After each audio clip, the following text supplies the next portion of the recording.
SAW, Simple Additive Weighting, atau dikenal dengan istilah metode penjumlahan terbobot. Konsep dasar dari metode SAW untuk mencari penjumlahan terbobot dari rating kinerja pada setiap alternatif pada semua atribut. Nah, pada video kali ini saya akan share sedikit cara menghitung, bagaimana cara untuk menghitung metode SAW,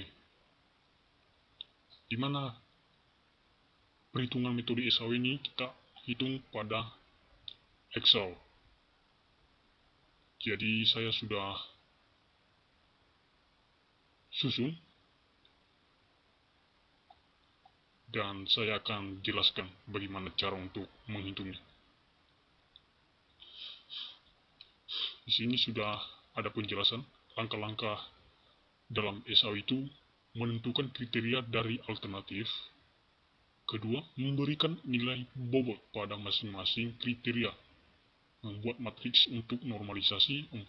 Preferensi. Maka hasil terakhir itu untuk mencari nilai preferensi pada setiap alternatif, pada setiap kriteria. Kriterianya pada video kali ini, pada contoh untuk kriteria kesatunya, kesesuaian peruntukan lahan. Kriteria kedua, status kepemilikan tanah dan bangunan. Ketiga, harga perumahan. Kriteria keempat, kondisi lingkungan. Kriteria kelima, kondisi fasilitas umum.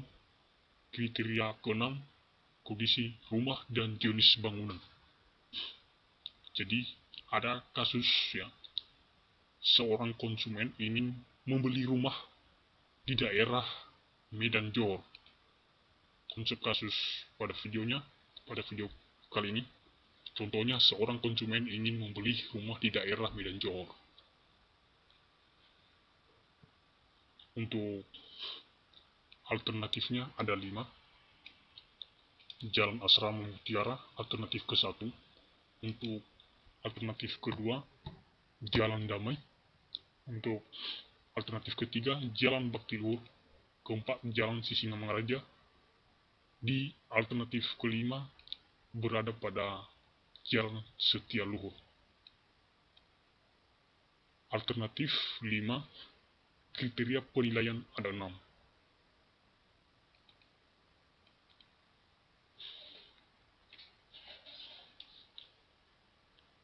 Di kriteria pertama, kedua, ketiga, keempat, kelima, keenam. Untuk kriteria saya jelaskan sedikit contoh untuk mempercepat. Untuk kriteria ke-1 itu kesesuaian peruntukan lahan pada alternatif A1 atau Jalan Asrama Mutiara itu nilainya adalah 1.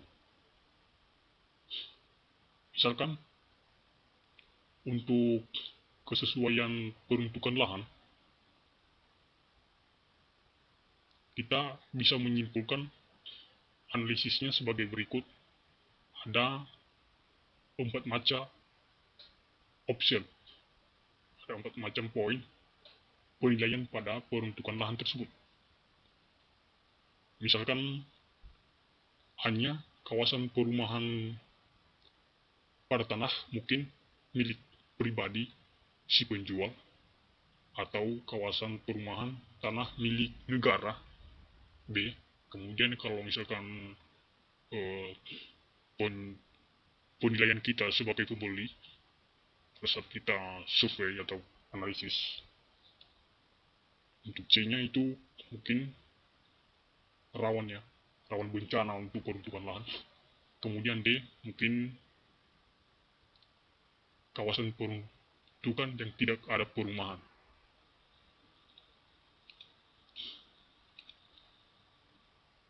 Di kasus ini saya sudah simpulkan, jadi saya jelaskan cara perhitungannya. Kemudian kalau misalkan kita sudah berikan option di kriteria ke-1 pada alternatif A1, maka kita klarifikasi poin-poin yang tadi, yang A sampai D. Kalau misalkan saya berikan nilai 1, itu nilainya, atau dari opsi itu misalkan itu nilainya 1. Kalau misalkan 1, mungkin peruntukan lahan itu saya berikan nilai A1 mungkin milik pribadi penjual. Kalau misalkan kita buat dia di sini 0,1, mungkin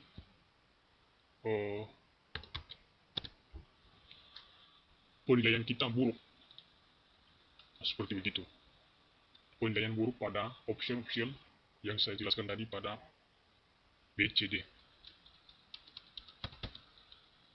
Jadi pada contoh ini saya buat penilaiannya itu untuk kriteria kesesuaian peruntukan lahan itu 1. Sesudah kita buat nilai dari masing-masing setiap kriteria pada alternatif, sekarang kita akan membuat normalisasinya. Normalisasi untuk kriteria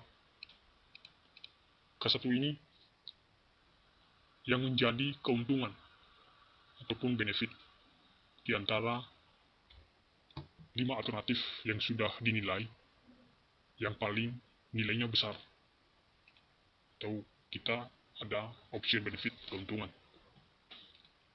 Jadi dibuat di sini 1, kemudian alternatif kedua nilai yang terbesar 1, alternatif kriteria ketiga nilai yang terbesar 3,5, jadi dia keterangannya benefit. Kriteria keempat nilai yang terbesar 1, kriteria kelima nilai yang terbesar 0,5, kriteria keenam nilai yang terbesar adalah 1. Jadi kita buat matriks normalisasinya seperti begini.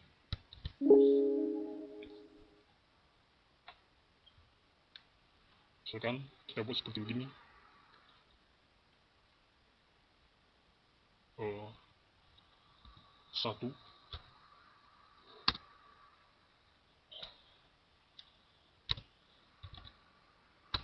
1 dibagi 1.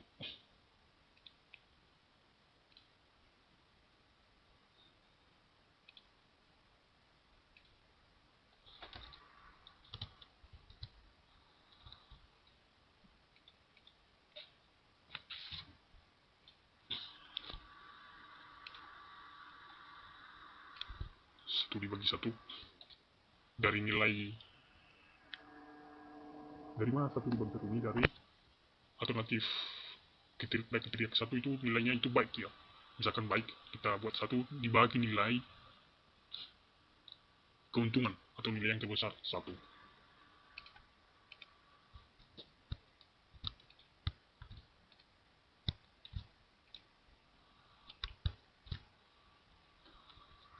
Di sini kita buat 0,1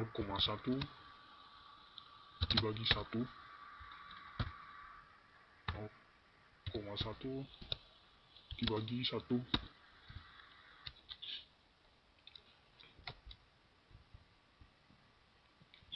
nilai yang terbesar pada kriteria kedua juga 1.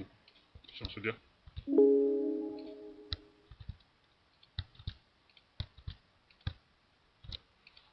Buat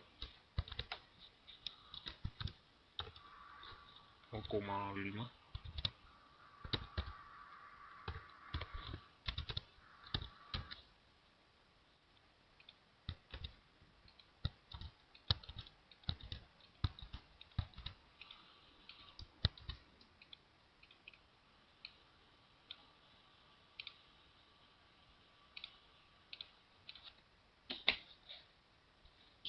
Sesudah kita buat matriks untuk normalisasinya, dibagi nilai-nilai yang terbesar pada setiap kriteria, kita akan cari hasilnya. Hasil normalisasinya kita buat seperti begini. Untuk mendapatkan hasilnya, itu akan saya hapus salah satu contohnya.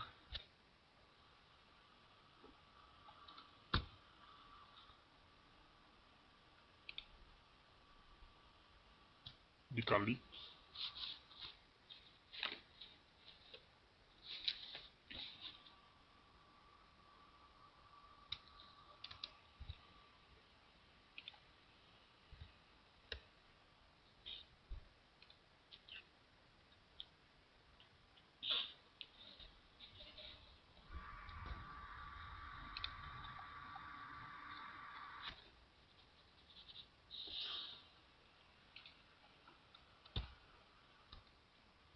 kemudian kita akan cari hasil normalisasi untuk alternatif kedua pada kriteria ke-1 sama dengan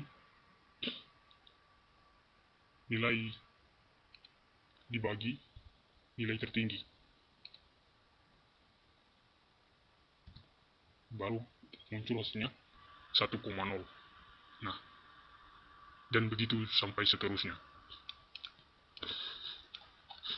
Kemudian setelah kita berhasil normalisasi, kita akan masuk ke nilai akhir atau preferensi. Untuk nilai bobot kriteria, itu nilai bobot untuk setiap kriterianya. Untuk K1 5 sampai dengan K6 3,5.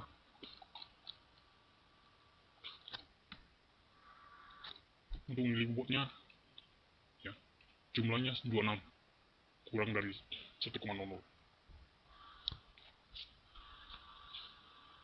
Pada saat kita berikan nilai bobot pada setiap kriteria tidak lebih dari 100 ataupun tidak lebih dari 1,00,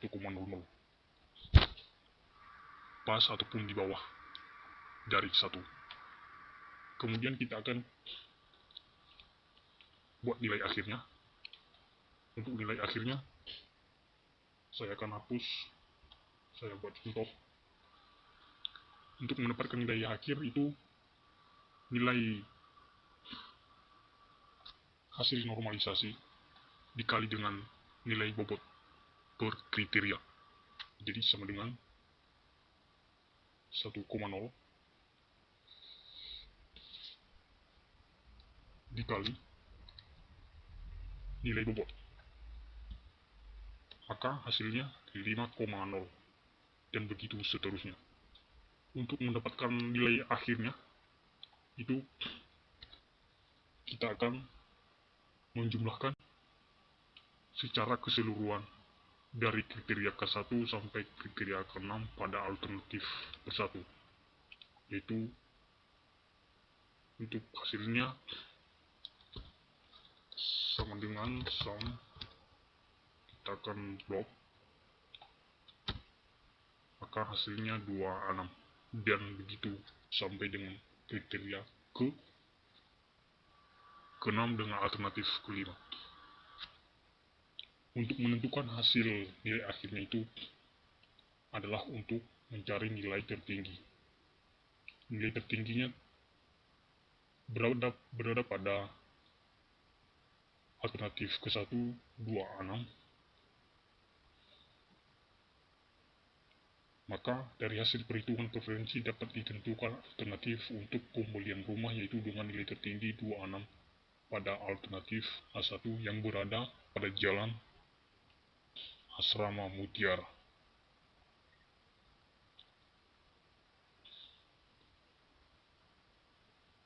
Mungkin kemudian cukup dari saya penjelasan cara perhitungan metode SAW pada Microsoft Excel 2013.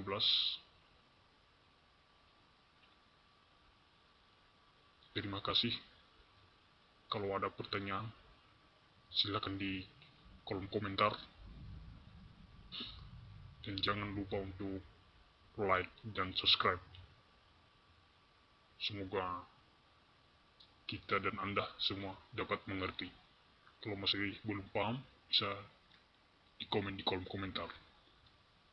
Terima kasih.